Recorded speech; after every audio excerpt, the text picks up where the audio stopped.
Never miss an episode of the Final Furlong podcast. Subscribe now on YouTube, Apple Podcasts, Spotify, or wherever you get your podcasts. And now, here's your host, Emmet Kennedy. Welcome to the Racing Roundup on the Final Furlong podcast. We got a lot of big stories to talk to you about, some key races over the weekend as well with a view to the future. Hopefully, you were listening to our weekend preview. If you did, maybe you followed us in on Shagraan. Somebody on the podcast tipped him. I can't quite remember who because, as Jamie Wrenn will tell you, self-praise is no praise. But 20-1 when I put him up on the Final Furlong podcast on Thursday. Hopefully you followed us in. I wasn't bullish, but hey, we'll say afterwards, we absolutely were. Another winning nap from Andy Newton. He keeps on banging in the winners. Saddadd was a confident nap from him. George Gorman yet again with a double figure priced winner. Yennefer for fans of The Witcher getting the job done at Chester. A couple of big priced and interesting horses from Peter Michael as well. Mission Central we all knew was going to absolutely bolt up. Don't complicate your mind, just get stuck in. Lots of horses hitting the back of the onion bag over the weekend. If you followed us in, hit a like, hit subscribe to the Final Furlong podcast on your favorite podcast app, and of course on YouTube as well. Your support of the show means a lot to us. Adam Mills from Total Performance Data, the voice of betting in Ireland, Jamie Wrenn, here to break down all the key races and the key talking points. We're going to begin though with the big news. Ryan Moore out for the rest of the season after scans revealed a fractured femur. Remarkably, Aidan O'Brien tells us he's been riding through the pain barrier for 2 months with that broken femur, including winning a Group 1 at York on Minihawk.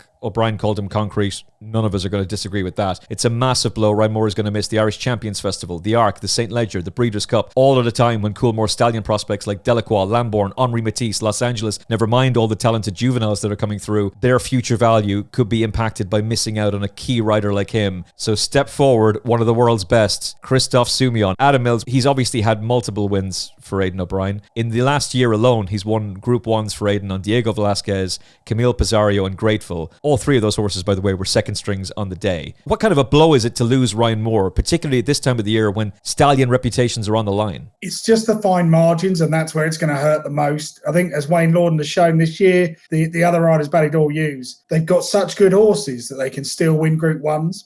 But where Ryan Moore makes the difference is those little split-second decisions that not every rider thinks of. If you think about Delacroix winning the Eclipse, I'm not sure that happens if it's not Ryan Moore, because Ryan Moore is the one who's constantly thinking, right, what can I do? Where do I go? When do I kick? And his timing is spot on. Soumillon is the best possible available replacement, but Ryan Moore is the world's best jockey. So there will be a race at some point in the next 3 months when I'm sure it'll cross everybody's mind and they'll go, that horse would have won with Ryan Moore on board. But if you're going to get a replacement, you may as well get Christophe Soumillon. Absolutely cool as ice. He's been there, done it. He's won so many Grade 1s. There's no better option available to take this job on, but it's still not Ryan Moore. Yeah, I completely agree with that. Christophe Soumillon is absolute mustard. I'm a huge fan of his, Jamie. I'm kind of excited to see him in action, but I'm also just devastated that we're going to miss out on Ryan Moore for the rest of the season. The guy is absolutely world class. It's like Liverpool missing out on Mo Salah. It's not going to help. It's great that you can get somebody else to rely on, but you're missing arguably the best jockey in the world. And how do you feel Christophe Soumillon is going to sub in, first of all, for these Coolmore horses? Secondly, riding around the Irish tracks when you're riding for those proper group races. Wayne Lorden, we know, is reliable. He can get the job done for you, but now Christophe Soumillon has to be riding these top Coolmore horses in Ireland, in the UK. How do you feel you'll handle that? I'd be worried about if he's like it's Adam says there, it's cool as ice around the current. Like if he's too far back in the current and these horses, two things that stand out to me. One is that he probably gave the Irish Champion Stakes an episode and Manzor for Jean-Claude Rouget, one of the greatest rides I've ever seen around Epperstown for a 10 furlong race. The year he won the Irish Champion Stakes. That was just one race, if you know what I mean. You have to see him around and get he needs to be over here, Emmet, to be consistent before he gets the Champions Weekend. But that's not going to happen. Where he'll be mustered around Longchamp. And the second thing that comes into my head, I would really worry about Soumillon around Delmar and all these places, because remember when Auguste Rodin won the Breeders' Cup Turf? Auguste Rodin wasn't going to win the Breeders' Cup Turf unless Ryan Moore was on it. And those things stick in your memory. And exactly, he's not Ryan Moore. And there could be one or two question marks and questionable rides from Soumillon, but look, that's what you get with Soumillon. So, but as Adam says, and repeating what Adam says, he's a Group 1 jockey, you know, and you kind of knew he was going to take over anyway. Part of the reason I was so confident about Auguste Rodin winning the Breeders' Cup Turf, which, by the way, we gave you not only the TriCast, but the Superfecta that day, between Barry Faulkner, Tim Carroll and myself, was the Aidan O'Brien, Ryan Moore factor. And that's something to just factor in for this as well, in the sense that I think there's going to be tracks where it's not going to be a problem for Ryan Moore. I don't think Christophe Soumillon is going to be any problem at the Curragh whatsoever, because essentially the Coolmore horses, you just go to the front. So this at the weekend, go to the front and you win. This has been a tried and tested pattern for Aidan O'Brien and Ryan Moore there. Wayne Lordan did it at the weekend. It's not going to be a problem for Christophe Soumillon to do the same thing. But just from a betting perspective, there actually might be an angle for us here, because those models that all the big boys use, the Tony Blooms of the world use, and the Asian bettors, they heavily favour Ryan Moore and Aidan O'Brien. And so if you really like a horse at the Curragh, Leopardstown, any of those tracks, they're automatically going to be shorter than their actual winning chance implies. But those data models may not favour Christophe Soumillon in the same way. And so there might actually be a little bit of a profitable angle for us, Adam, particularly at Irish Champions Festival. There might be. But I mean, I'm kind of thinking, like, how many Irish tracks is he going to ride at? He's going to ride at Leopardstown. He's going to ride at the Curragh. I'd be very surprised if we see him rock up in a Bellewstown maiden, to be honest. So I think it's kind of like, and if you think about those two, yeah, I mean, that would be a real, like, coup if they could get him to ride in some sort of nursery handicap at Roscommon. But I don't think it's going to be that like that. I think you'll see him on Irish Champions weekend. I'd imagine you'll see him at the Curragh. Well, those two tracks require similar rides to tracks in France. Leopardstown is very similar to Saint-Cloud in the way that it rides, and the Curragh is pretty similar to Paris Longchamp, that you need to be in a prominent position, you need to understand the bends, you need to understand when to kick. Soumillon should be able to cope with this fine. It's not like he's not been here before. As for the tracks in the UK, well, he's had rides there. He's had rides at Ascot. He's had rides at Newmarket. The difficulty is going to kind of be, how do Ballydoyle play this? Do they just decide now, right, these are the 10 horses that Soumillon's going to ride. Everything else will go to Wayne Lordan when he's available. Not really sure quite how that's going to work. Obviously, Wayne's got a ban as well, so they've got Irish Champions weekend. They've got the St. Ledger to think about. I'd imagine you might see a few more British jockeys getting the British rides, in terms of maybe they'll go to Tom Marquand or Sean Levy at Doncaster. But I think when Ryan has had a very good run with injury, so this is his first major injury for some time, in the time he's had the Ballydoyle job, they've gone and got Christophe Soumillon because they know what we need is someone who's not going to panic. And one thing Christophe Soumillon can never be accused of is panicking. Sometimes he should panic, but he doesn't. But either way around, I think he'll be perfectly fine. What will be interesting to see is whether, at the moment, it feels like Aidan might have his ideas, but Ryan decides how to ride the horses. Will that still be the same?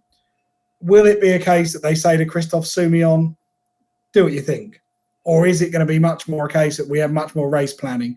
I would imagine if there was any doubt about them putting pacemakers in for things like the Irish Champion Stakes, there won't be any doubt now. There'll be a pacemaker in there and Soumillon will be told to track it.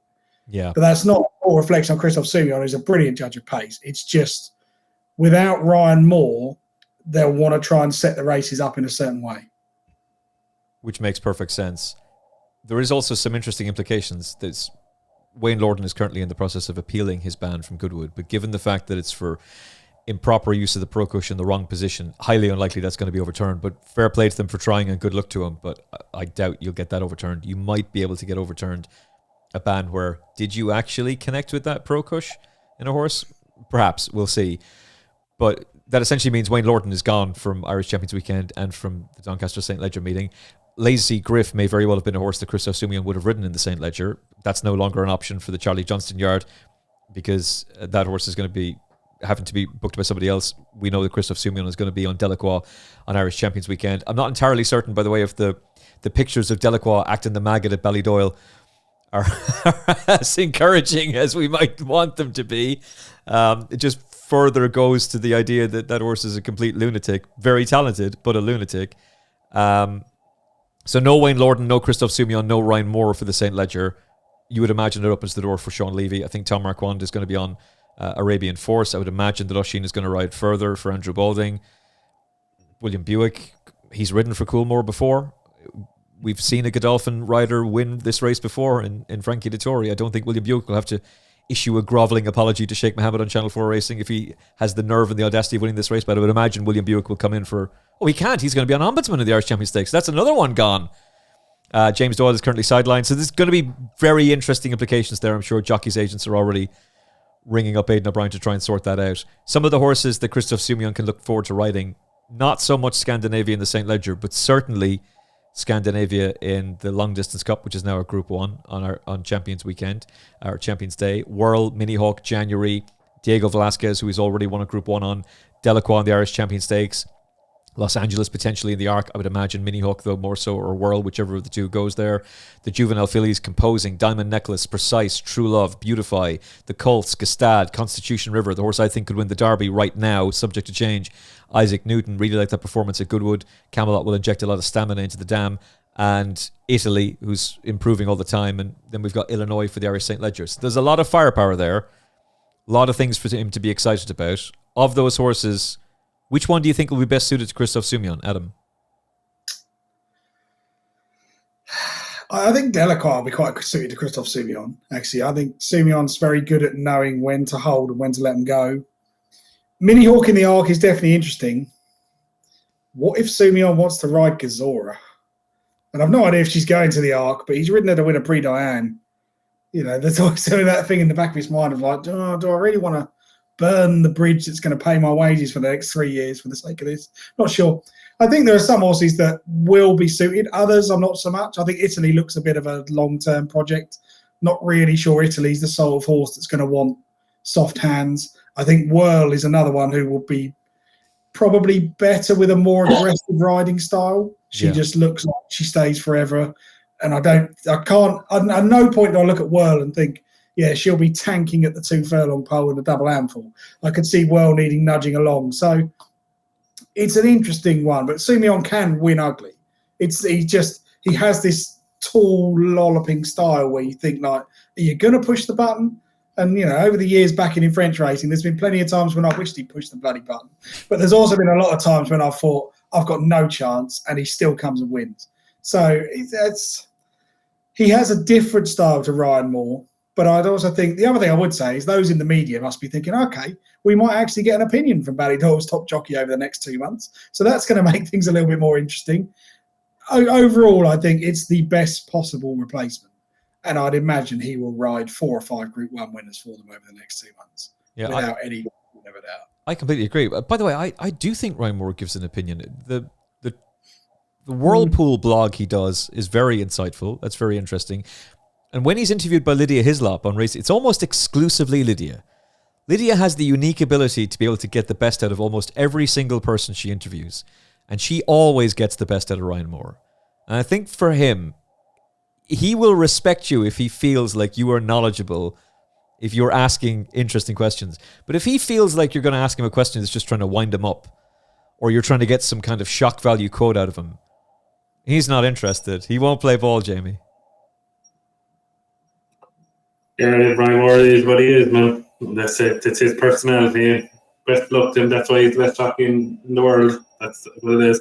But getting back to what you're saying, yeah, I'm looking forward to Soumillon taking on Buick with Delacroix in the Champions Stakes, yeah. Who are you with? Oh, Delacroix still. Come on, Jamie Wrenn. Are you listening, Peter Michael? Are you listening, Peter Michael? Oh, it's on. Can't wait. Irish Champions Weekend coming soon. And of course, we'll preview it for you on the Final Furlong podcast. Right, let's talk about some of the key performances from the weekend. We'll begin with a bit of spirit. And if you listen to Thursday's show, well, I bigged the horse up at the start. I actually spoke for Adam Mills for 2 hours on Wednesday and told him the first and second in the Solario Stakes could very easily be a bit of spirit and humidity. Which was the one I backed? Humidity, of course. Of course I backed humidity. But fair play to George Gorman, who was all over a bit of spirit. At the time, he was a 16-1 shot. Peter Michael, the same. Peter Michael tipped up both humidity and a bit of spirit. There's a bookmaker who will allow you to take a forecast price beforehand, even with the Rule 4, that paid a lot of money. And it was a significant Rule 4 in the absence of publish. But the gamble on a bit of spirit was really telling. And I know you could look at the horse going into the race beforehand, Adam, and say, well, this is an exposed Clive Cox horse. We've seen plenty of him. We know what he is. But if you watch back those 2 previous runs in listed company, he was a little bit unlucky at Ascot, the way the Godolphin horse fired down the outside fast and late. He couldn't really respond. And then he was just too free in the Stonehenge Stakes in a 3-runner race. You could easily draw a line under that. He's very game. He's very likable. It's a bunch finish. But I like all of these horses, except for the one that caused chaos, because I think you've stolen that race from Humidity. But what did you make of the race overall? I thought it was a great watch. I'm not sure it was a great race. I think it was a great watch. Really entertaining finish. 4 of them going at it. I think this is a lesson for everyone who's been sort of, we've had probably, I can sound like my nan now, but this is like the driest summer we've ever had. It's never rained. We've spent 4 months endlessly on good to firm ground, and then it rains. And everyone goes, oh, hang on a minute, the form book's not necessarily what it should be. So going into the autumn, it'll be fascinating to see. Obviously, Published coming out actually probably made this a much better race, because no one, suddenly all 6 sets of connections went, oh, we got a real chance here. We haven't got to worry about, is there this superstar favourite that we're going to get caught with?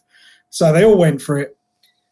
I enjoyed watching it. I think the experience actually helped a bit of Spirit, because when it really came to knuckling down, you could sort of see that he knew what to do, whereas Pacific Avenue kind of shaped a bit like, oh, I'm not really sure. The horse I'll take from it is the Godolphin runner, Pacific Avenue.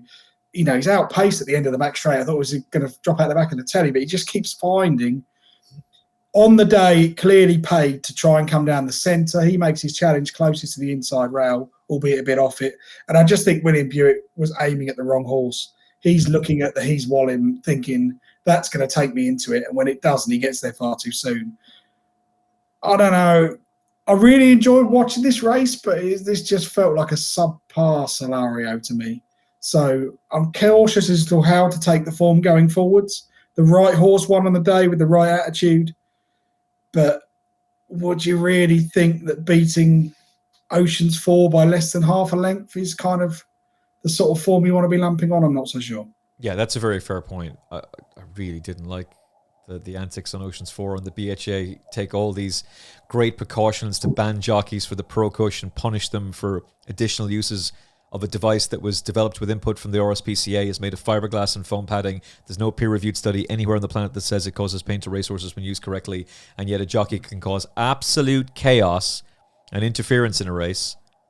Yeah, you get a little bit of a ban, but that's actively, it's almost encouraged. I'm going to leap to Joe Levy's defence here to a point. I understand that, you know, it's not a great optics and it's probably not within the rules, but he's also riding for a smaller set of connections where he's thinking, this has got a right chance. When if he's jocked up on a 25-1 shot at the start, he'll have no chance here. But I do agree. I mean, I don't think it stops Humidity winning the race, but I don't think it looks particularly great either. I think the margin of defeat is so small that you can't honestly say that Humidity's winning chance has not been compromised by what happened in that race. Now, I think, first of all, that's copium from my perspective, because, well, I had a good weekend, but I have an incredible weekend if Humidity wins that race. So it was a little bit frustrating, and I was punching a few walls right after the race. But that's dangerous. Like, that's the kind of thing that can lead to clip heels. That's the kind of thing that can lead to horses collapsing. The Pro Cush isn't going to do that. So the BHA need to make their mind up on this kind of stuff. Which of these two things is the bigger problem? And interference has absolutely been the biggest problem for a long time. And fair play to the stewards on the day for A, demoting him. B, they demoted, the Saddadd stewards demoted Oisin Murphy a couple of weeks ago. Rightly so, by the way. And Oisin Murphy's a class jockey, but that was a mistake in a small field race. They've demoted several horses recently. It's like, okay, good. This is good. You're taking action. It's good to see that. It's not consistent, though.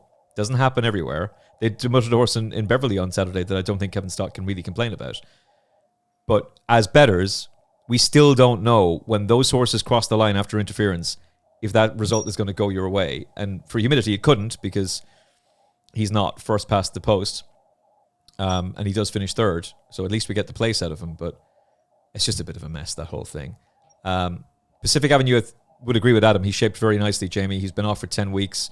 He'd only had the one run. I actually thought he was lucky to win on debut. The stable companion had been hemmed in, and he was giving him weight on the day. So I read that wrong. It's a fine effort from him for all that he's been beaten. A Bit of Spirit is obviously very game. Really, really likeable horse, and I think he can come forward from it. I'm pretty sure Humidity can come forward from it as well.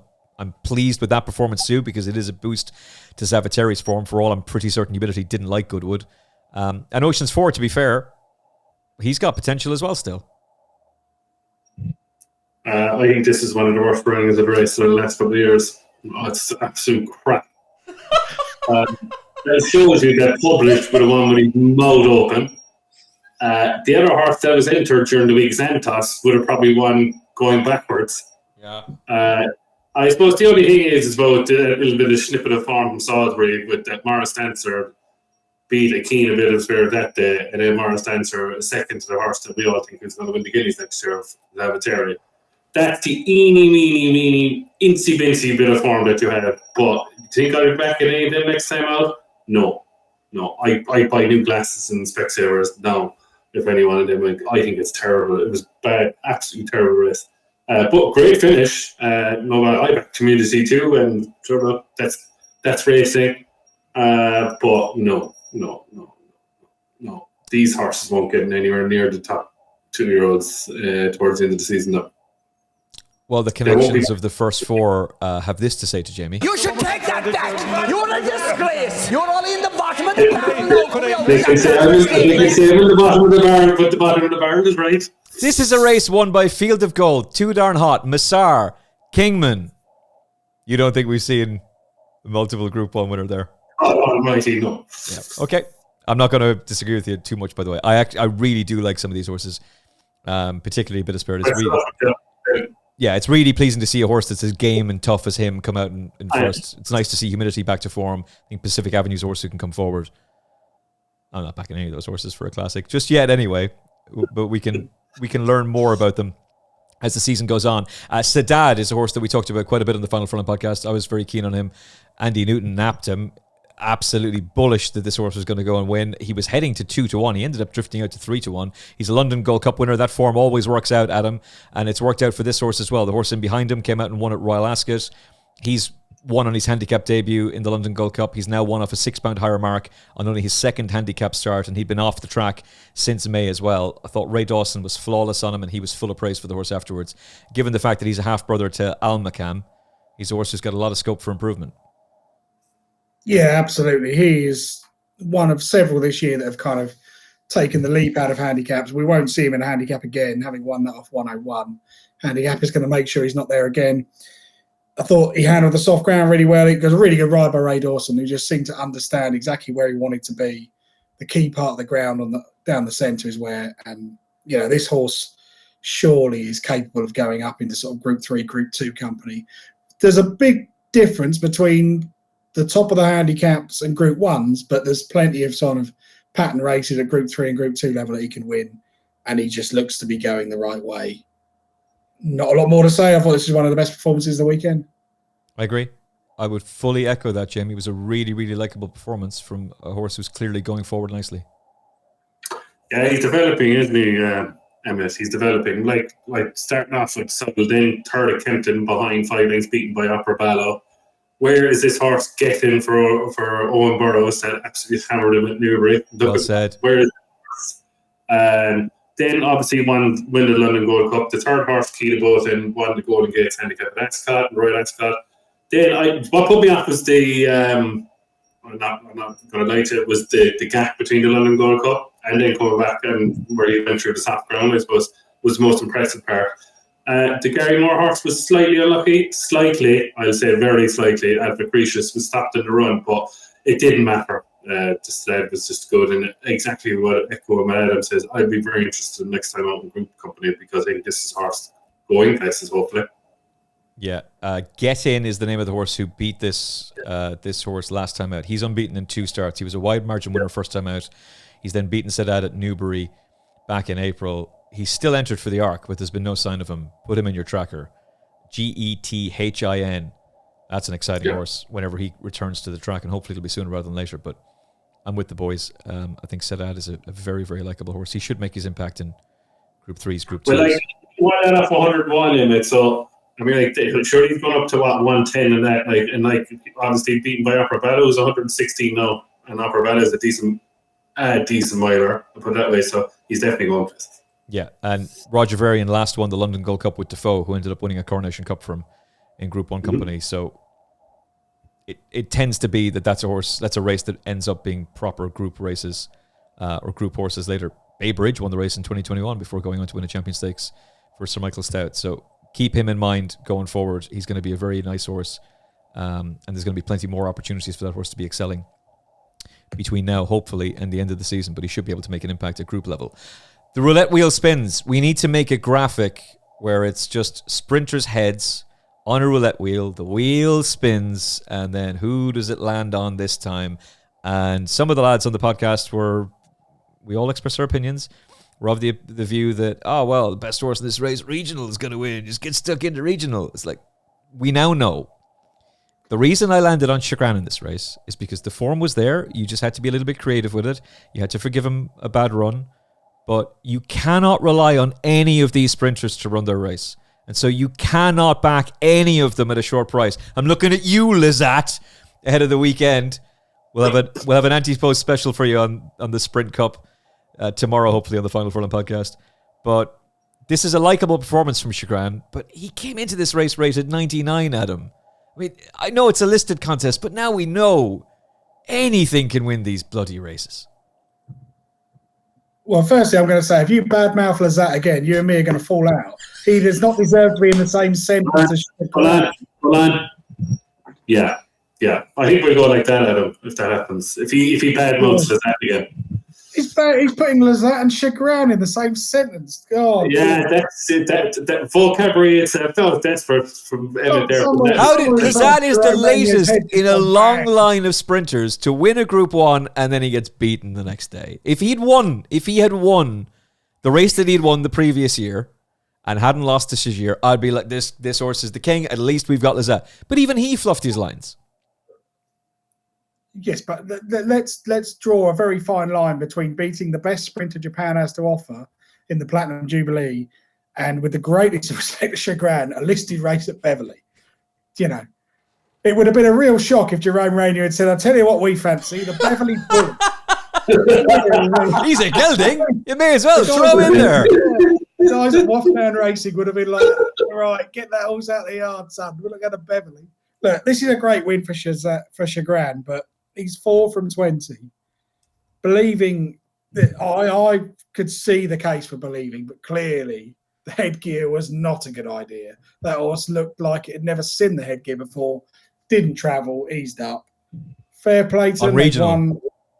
On regional, sorry, not believing, on regional, yeah. Fair play. They've won a nice prize with Shagraan. He's a nice horse. It's not like you said, it's kind of, if we think Group 1 sprints are bad, how bad are listed in Group 3 sprints? And there's just this kind of, if you had a sprinter rated 90 or above now, you just got to be thinking, sod handicapping, never mind about the mile. Let's just have a go at one of the pattern races. Yeah. Because you don't need to find hardly any improvement. Half the time you're going to bump into things carrying penalties. It's getting to the point where you start to wonder, should we really be running pattern race sprints? Or do we just have the Group 1s and make everything else a handicap and it'll be more interesting? But, Shagraan was really good. Let's not fail. I mean, and he's beaten, if we take out regional, he's beaten Adrestia, who's quite a nice type, who's got a bit of form in the book, was second at Goodwood. But if someone had said to you, this wasn't a listed race, it was a handicap, you go, oh, yeah, fair enough. Nice performance by the top of the handicap. So, fair play to Shagraan, and like you said, next time they'll spin the roulette wheel and it'll be something else's turn. There's horses like Hammer the Hammer is potentially going to line up in the Air Gold Cup. He'll be off a mark of 104. The horse that's really interesting for that race is Ain't Nobody, because it's an early closer race, so he's able to get into the race. I think off the top of my head, it's a mark of 99. If Kevin Ryan decides to run with that race. Now, it's possible that Ain't Nobody is just much better over 5 furlongs on fast ground, and that's where you get to see the best of him, which is why they've talked about the Breeders' Cup Juvenile Turf Sprint for him. But off a mark of 99, over 6 furlongs and a handicap, he'd be very interesting for that race. But the point you're making, Adam, is if you're a sprinter rated 100, when you're running in those handicaps, you have to concede weight to everything. Maybe you're just better off to take the JM Jungle, American Affair, and now Shagraan route and line up in a listed race, Group 3, Group 2, Group 1, because there's enough evidence with those 3 horses winning group races this season, Jamie Wrenn, to say that's actually the route you should be going. It reminds me of that show, Emmet, Wheel of Fortune, when you can't pick a vote. And you're trying to pick a vote, but you can't pick a vote. And that is the end Wheel of Sprinters! Wheel of Sprinters, yeah. I thought I backed Curtis, and I thought it was his turn because he won it 2 years ago. And I thought it was his turn because he's been running around in all these sprints this year as well. But unfortunately, it was Shagraan's day in the sun. I'm not more to add what Adam says. Kind of, it's getting very bad. Exactly what you're saying. If you have a handicapper now, might as well have a go at these listed Group 3 sprints, because I mean, like, you have a chance. If your horse turns up the day, you have a chance. I have not much more to say. It's getting, I don't know. It's crazy, but look, that's the way it is. Spoiler alert for our anti-post preview, which we're going to record tomorrow, so hopefully it'll be out on Tuesday night, but it'll be a 15-20 minute preview of the Sprint Cup at Haydock.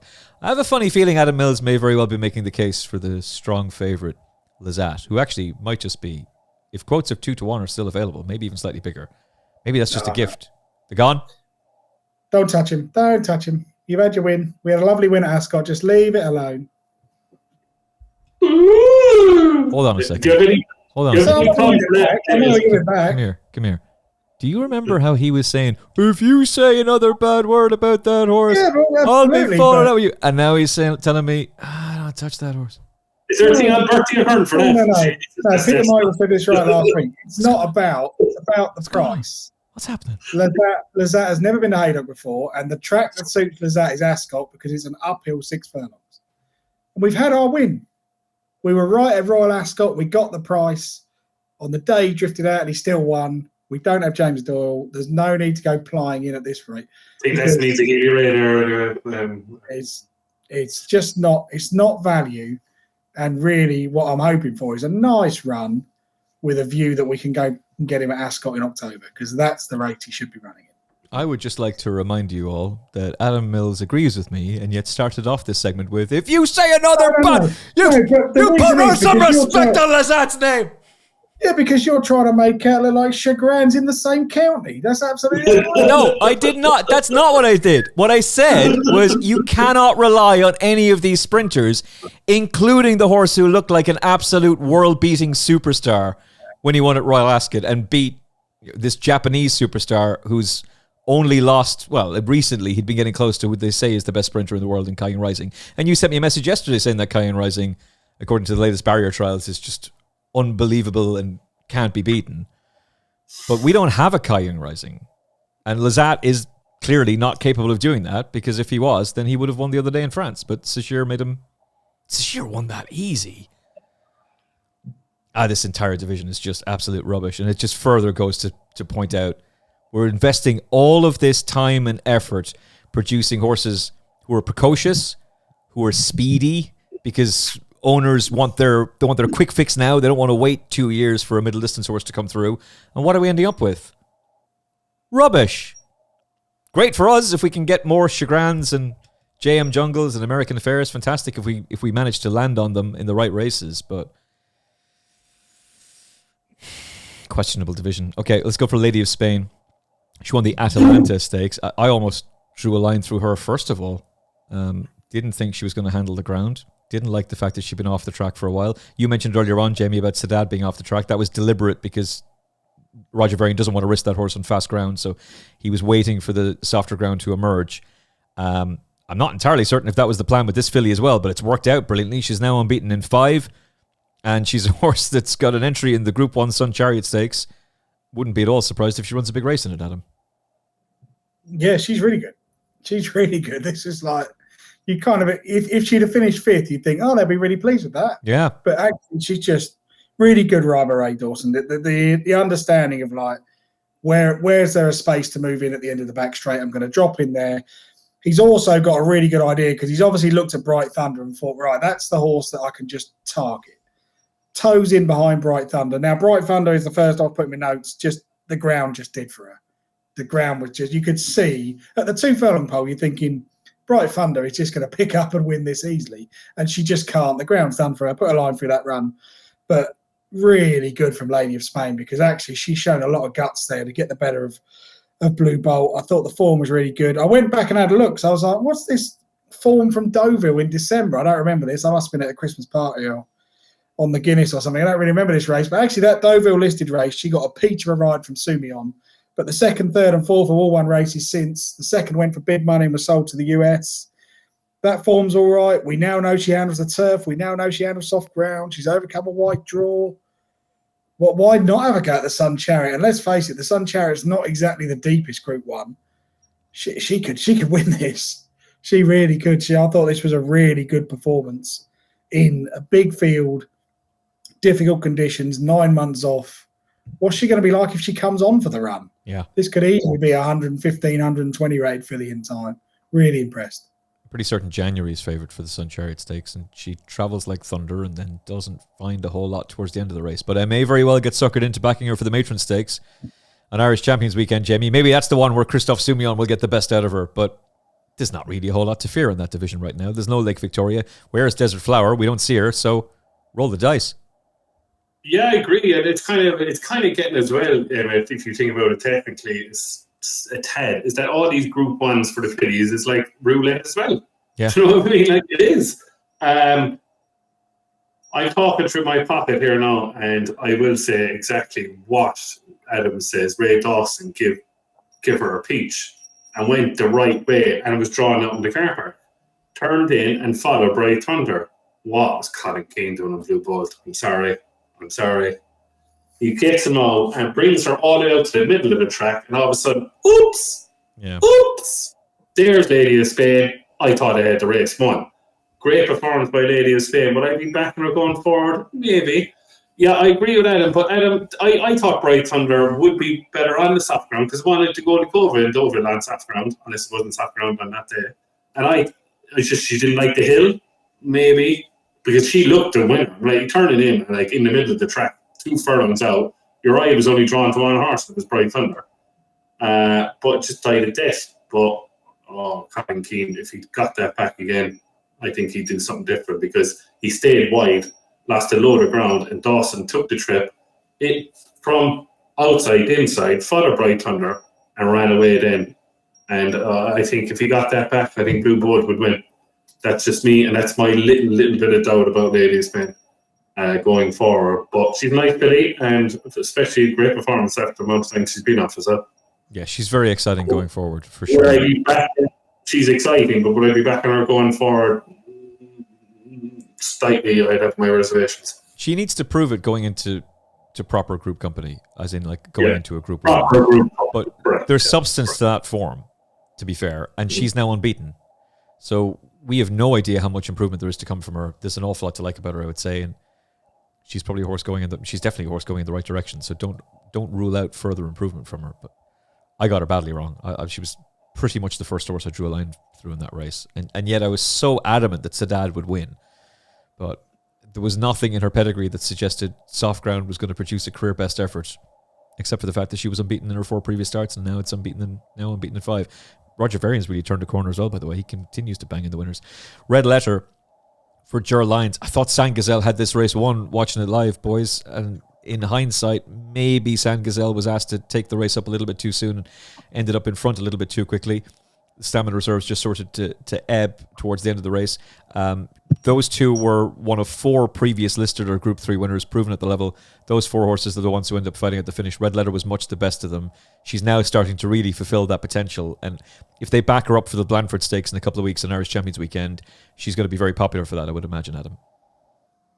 Yeah, you can't really falter with everything. The way the race panned out, the other 2 did their best to almost sort of block her in and make it difficult, and she's just like, okay, whatever, I'll push my way out, and if I have to come wide to do you, I'll still do you. What was interesting is if you watch the race at the Curragh on Saturday, there was a lot of front-running performances. There were also a lot of horses that really tired in the final furlong, whereas she looked like she was only just getting going in the final furlong, really powered on. San Gazelle, I'm just not sure. I'm kind of like, I had my fingers burnt by her a couple of times, and then I missed the win at York, which annoyed me, but I just don't know quite how she finishes her races. So I'd be a little bit suspicious, but Red Letter was clear best on the day, really hit the line. She's got all kinds of different fancy entries coming up. So you'd have to think that she's still on an upward curve, and the way the racing panned out at the Curragh on Saturday, that final furlong is the thing to watch. Just watch what happens when it's really like, okay, now I'm in the clear, go. And she's just like, yeah, okay, Gary Carroll, I'll do what you're asking, away I go. And she must take 3 lengths out of San Gazelle in that final furlong, which is like, that's an impressive finish. If you watch that and compare it to the way some of the other races finished, where the leader was absolutely on fumes, she's the one that you think she could go round again. She's ready to go. Really, really good performance. Yeah, I really liked it. I do think, I disagree with you on Saint Gazelle. I think maybe if you drop her back in trip, or maybe keep her to this trip but have her on good ground, you'll see a better performance. She may be better on the all-weather as well. I think Soft just compromises her. She was well beaten in the French Oaks with Soft in the going description. She just seemed to tire on the yielding ground at the Curragh, Jamie. And well, that rain was fairly relentlessly falling. It was Electric Picnic weekend. It's almost always a bog whenever Electric Picnic is on. So yeah, I had friends of mine going there.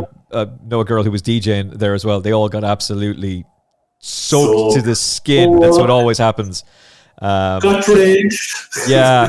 exactly. And to be fair, normally when that weekend is on, it's the Pat Mullen Memorial celebration. Obviously, the Courage to Courage Cycle, which our good friend Gavin Lynch is the mastermind behind, and they raised €300,000, 300 grand in one day. It's phenomenal, absolutely phenomenal, all for an incredible cause. So well done to everybody who supported them. Well done to William Kennedy. Shout out William Kennedy, friend of the Final Furlong podcast. No relation, friend of the podcast. Not only did he do the cycle, he competed in the race and came second. Phenomenal, man. Well done to him. And well done to everybody involved. But they all got drenched. They all got absolutely drenched. And you could just tell before this race, Saint Gazelle's screwed before this even begins. She's drifting in the betting. She's not going to like this ground. I thought she ran really well. Even if they do have a better surface, I'm not sure she'd turn the form around with Red Letter, because that's a progressive horse who's going the right way. But it's definitely a nice race to be won with Saint Gazelle again, I think. Yeah, I backed her. I can eat it. Yeah, me too. But I thought it was over, and I didn't see Red Letter me too. coming. And I forgot Red Letter. I was at Killarney that day, and she won. And she took, and it's a lot, you know yourself, Emmet, and you know yourself, Adam, it's a long straight in Killarney. And she took forever on Saturday ground to get up. And she was sharp priced that day in the listed race in Killarney. But, like, is the Blandford Stakes a mile and two? Yeah. Yeah. That's super. She's a 10 furlong finish. She gets going after the mile, and she'll keep going. She's actually really good. But I think she needs soft ground. Because if this was quicker ground, Saint Gazelle would have won. I understand what I'm saying about this weak finish for her, but I think if you go flat out over a mile, Saint Gazelle would travel like a really, like, what's it, travel like a travelly thing as well. It's, I don't mind Saint Gazelle in the Ontario at a decent price. Because I think they go up, but the problem is with all that, it's in the dip, which you had in the dip. Will they go quick enough? Will there be enough runners? I think she needs a flat-out mile gallop, like you saw at York when she beat. Was it Charlotte's Web at York? And Charlotte's Web then went on to win the Gallop Race at York. Frank the Form, and that's what the form I was going on. That the form is Frank. I'm going to have a big bet now on Saint Gazelle on Saturday, and it never worked out, but that's the way it goes. But I think a mile on better ground, faster pace for Saint Gazelle. 10 furlongs on softer going Red Letter would be hard to beat. The only horse that would interest me against her, and this is just me looking at the Blandford Stakes now and having a quick reaction to it, is Tasmania, who I'm pretty certain is better than we've seen so far. And she does have a length and 3/4 to make up, but one look who's almost certainly going to reoppose her. I like what Adam says there. When Saint Gazelle was traveling like that, and I was like, boom, right after away. Yeah, that was impressive. It was impressive in fairness. Oh no, she was very good, and she's going to take. There's not a whole lot in that race that I'd be fearful of. We might take the long way back down to 10 furlongs. Don't know about that, son. Don't know about that. So Red Letter's probably going to be favoured for that race. And if she's not, well, she probably should be. Let's talk about some of the 2-year-olds, shall we? We'll begin with Hawk Mountain. He's beautifully bred. He's by Wooden Basset, out of Hydrangea. So he's bred to be very, very good. He's done it from the front. He's won well. And Wayne Lorden seemed to be full of praise for him after the race, Adam. Yeah, he was. Winner makes all at the Curragh is not a headline for me. But that would be the concern. The concern for me is the second. I'm just a bit worried about this horse in second called Mr. Vittori, who I assumed is named after the New Zealand spinner. Mr. Vittori is 50-1. He was 25-1 for his Curragh debut where he finished 10th for 13. And over the final 2 furlongs, having been further back than ideal, he absolutely matched the time exactly for Hawk Mountain. Hawk Mountain had the shortest stride length recorded figure according to Race IQ, the third for only top speed.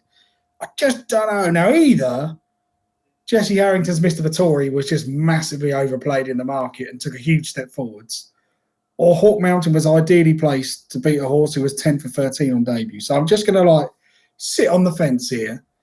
Hawk Mountain would need to go and prove it. But the problem is with his pedigree, Hawk Mountain is going to be a shorter price than he should be next time out. I just don't know that. Like, I've watched this a couple of times, and that Mr. Vittori just worries me. I think Mr. Vittori is like a mid-70s horse on what we've seen so far. And he's matched him having been further back than ideal. So I'll just sit on the fence with this one, I think. Yeah, I liked him going into the race. I also kind of liked the St. Mark's Basilica.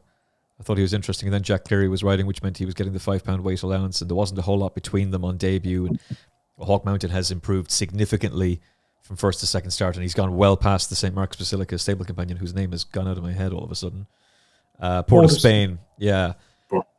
There is a real positive.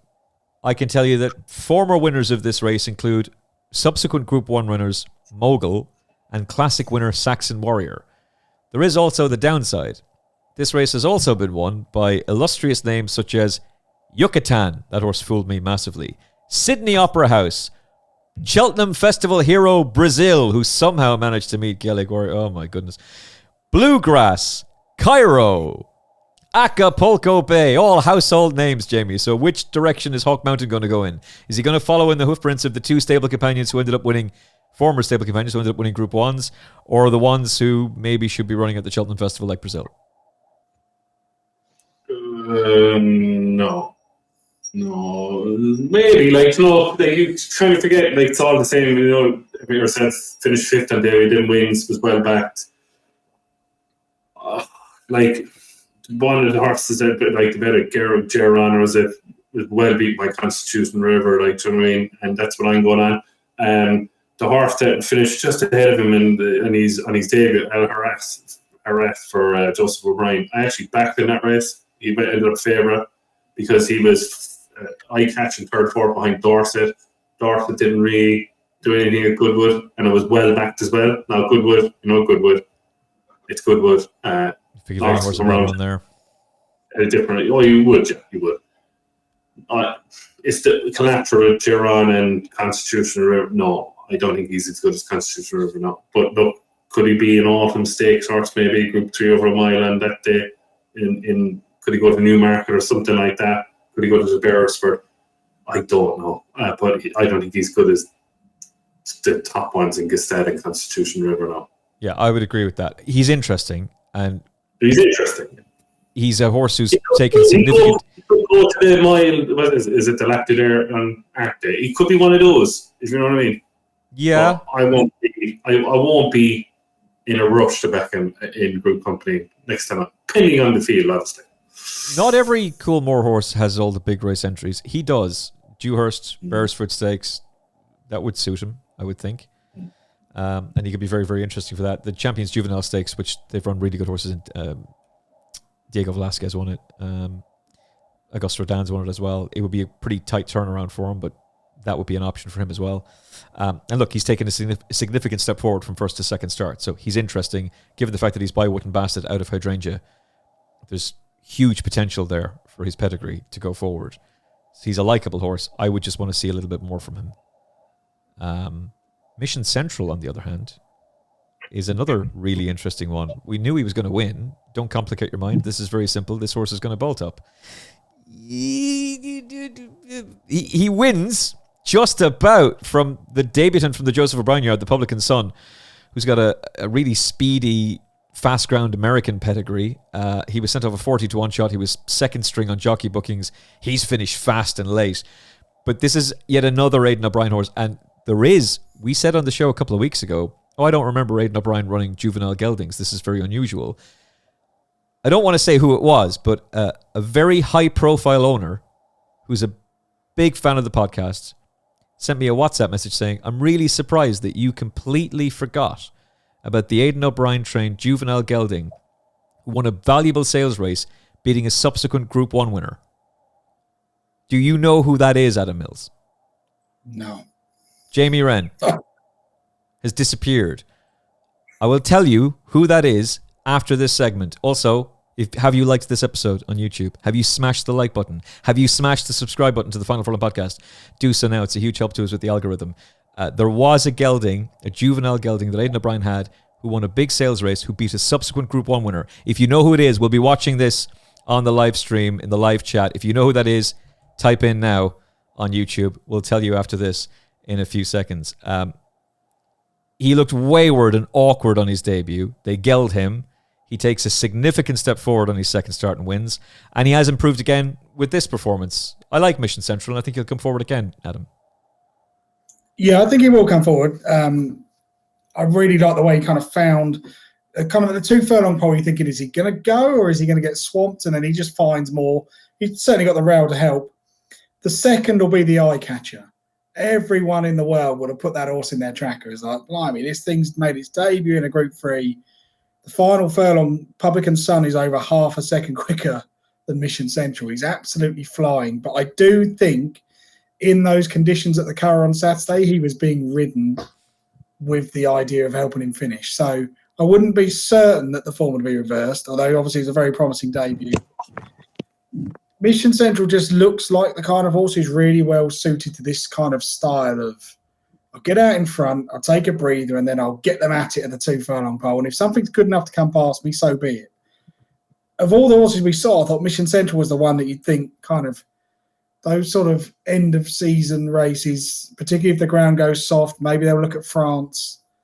You know, he's the kind of type you think he could be really hard to pass.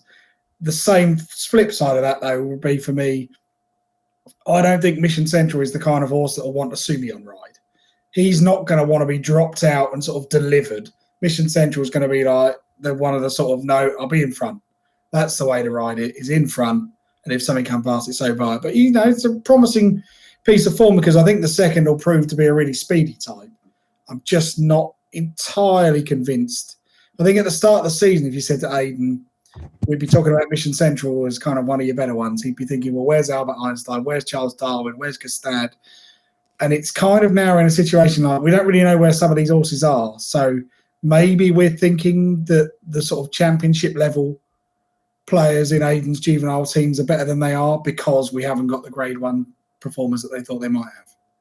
Yeah, if this horse turns out to be like the leading Group 1 performer for the rest of the season, that's going to be pretty depressing, seeing the gelding and stallion options are going to be limited for him, and that's going to factor into where this horse is placed. But I like him, Jamie. He's coming forward still. There was a really strong headwind at the Curragh. He still managed to go and win. I'm pretty certain he'll improve again on the back of this performance. It's going to be interesting to see where he rocks up. Yeah, after the race, I got a text message of a few people. Oh, well done, fair play to you, tipped it. Don't like the head carriage, but he gets to the front and he kind of stops. I go, no, I said he's still good, but I actually would agree with some friends of mine text me. I think he'd be brilliant to just buck him out in a 5 furlong race. Yeah, don't let him think about it and let him go. I really do. I think he's a really good horse.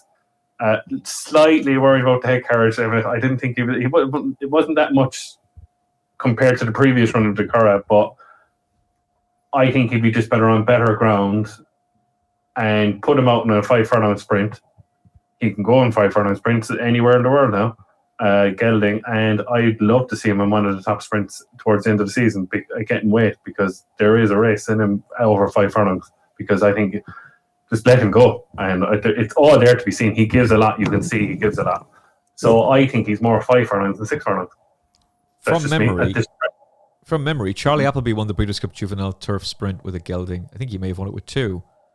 Mm-hmm. Why wouldn't Coolmore send Mission Central over? Unless they've got something else that could be a stallion. Mm-hmm. Like that, you're basically... I'm pretty certain Wayne Lorden would agree with you. He was very much of the opinion he's a very fast horse. He was saying he thinks he's actually faster than he initially realised. So, fast ground, drop him back and trip. As you said, just don't give him time to think about it. Yeah. I'd keep him in mind. I think he's a very interesting horse going forward. The Publican Sun is obviously very exciting. We'll keep an eye on him as well, and he's an absolute certainty for a maiden, for sure. But I think Mission Central is better than some people are giving him credit for. I'm very keen to be with him. Very briefly on Queen of Hawaii, Jamie, you can take this one first. The Joseph O'Brien horse gets the better of Moments of Joy.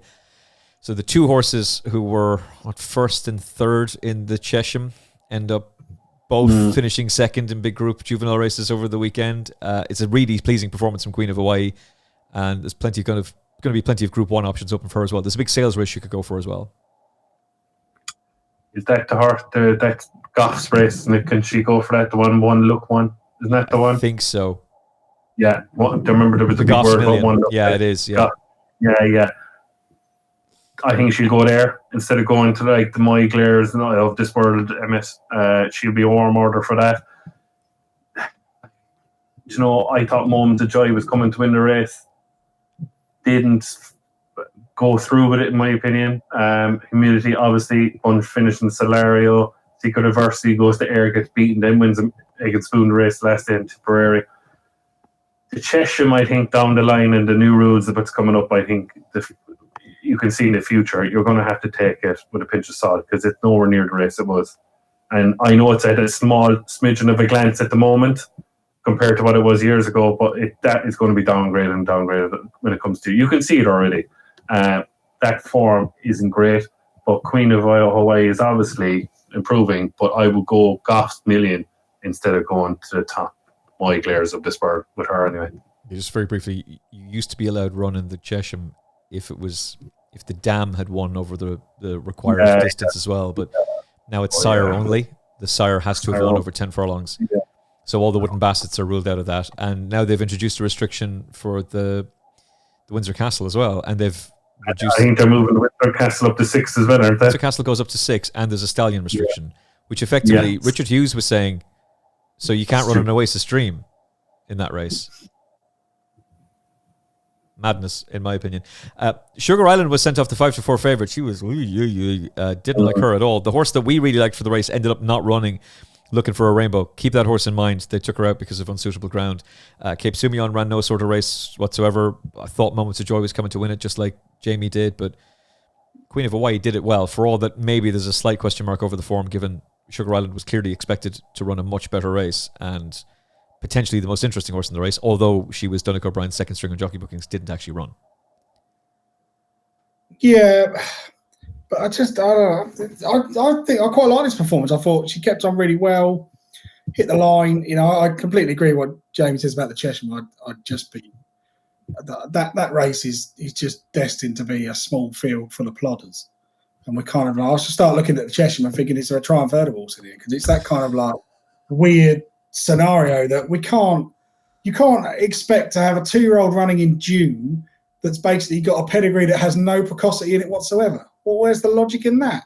I don't really understand that. The whole point of having a 2-year-old program at Royal Ascot is so the precocious ones come along, and then we've got the group ones at the end of the season for those that are going to need more time. It's just well, we can't. I'm going to sound like Eve Johnson Orton here, and I don't want to get into a rant.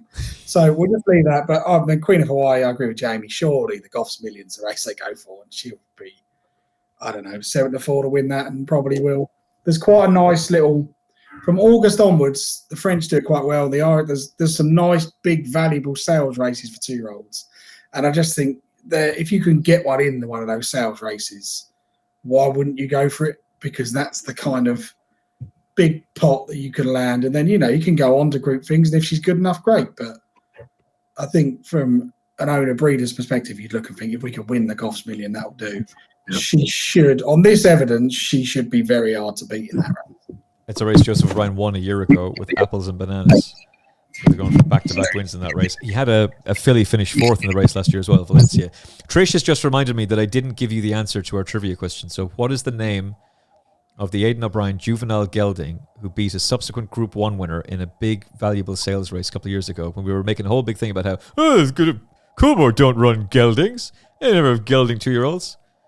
Jamie, I didn't get to ask you because you'd been off camera. Do you know the name of that horse? And more importantly, do you know the subsequent Group 1 winner he beat? No. I should. The horse was called Oklahoma City. All right. Do either of you remember who he beat?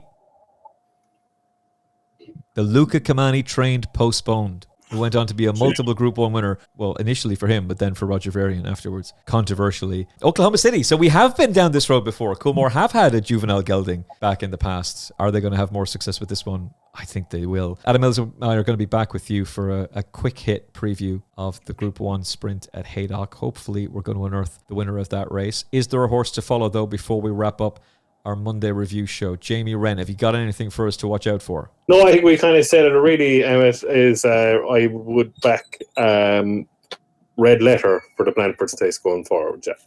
Nice. I like that. She might not be favourite, but she probably should be. Adam? Yeah. I'm going to give you two. Got to wedge some French content here somewhere. Should give a shout out to Lauren Barbaran, who friend of the show and tipped an incredible treble on At The Races.com at Deauville on Saturday. Wish I'd put him in a multi. But there were two really good winners. What was the treble pay? Was it 140 to 1? I think it was 135 to 1 at SP, something like that. Well, Take a bow, Laurent. The man's a genius. He's a wizard. Good lad. But there are a couple of his winners that are worth noting. The first is Sibayan for Francis-Henri Graffard, Europe's best trainer. 4-year-old stayer. Won the Grand Prix de Deauville. Now, he, as a 3-year-old, was clearly a bit quirky. I mean, for those who like French racing, they ran him on the all-weather at Pau. Well, you don't do that with a good horse unless you've got a real excuse. But after bombing out in the Grand Prix de Paris when he was last, they've gelded him. They brought him back. And his form since he's been gelded is 1-2-2-1-1. He won this with any amount in hand. Really impressive performance. Because he's a gelding, he can't run in the Arc, but they have got him entered in the Long Distance Cup at Ascot. Now, I'm not saying he's going to beat Trawlerman and Scandinavia. Let's not start the Twitter trolls just yet. But if he ran in that race in the soft ground, it's not impossible to think that he can hit the frame. And he's certainly improving now that he's had his nudges cut off.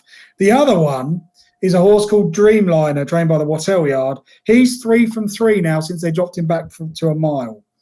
His head carriage is absolutely hideous. My goodness, when you watch the replay, you think, oh my God.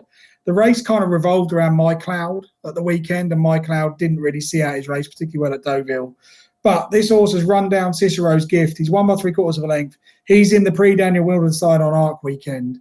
He's probably the most improved horse in France this season. He's really taken steps forwards. Just don't look at the head carriage because it's not very pretty, but he is getting the job done. And both of those winners could potentially land some big pots in October. Okay. Into the tracker.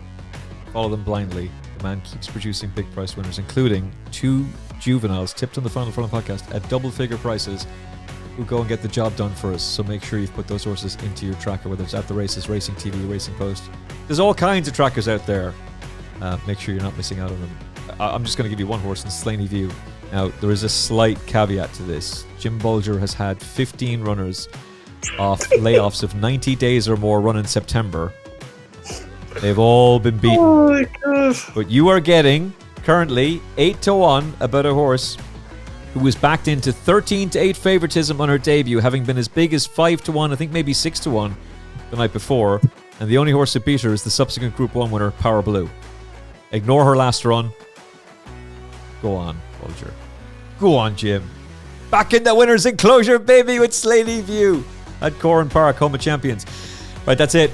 We are back with a mini Haydock preview for you on Tuesday. The weekend preview returns on Thursday. Make sure you've hit the like button, the subscribe button to the Final Furlong podcast. It's much appreciated on all podcast apps and on YouTube as well. From Adam Mills, Jamie Wrenn, and me, Emmet Kennedy, thank you for watching. Thank you for listening. We'll talk to you again very, very soon on the Final Furlong podcast. Look after yourself and each other. God bless. Thanks for spending some time with us on the Final Furlong podcast. We're independent media, so if you like what we do, hit like, share, and subscribe. It's free, it's quick, and it genuinely helps. And if you enjoyed this episode, there's plenty more where that came from. Don't miss out. Subscribe on YouTube, Apple Podcasts, Spotify, and all major platforms, and join us on the gravy train. The Final Furlong podcast, independent, unfiltered, and powered by you.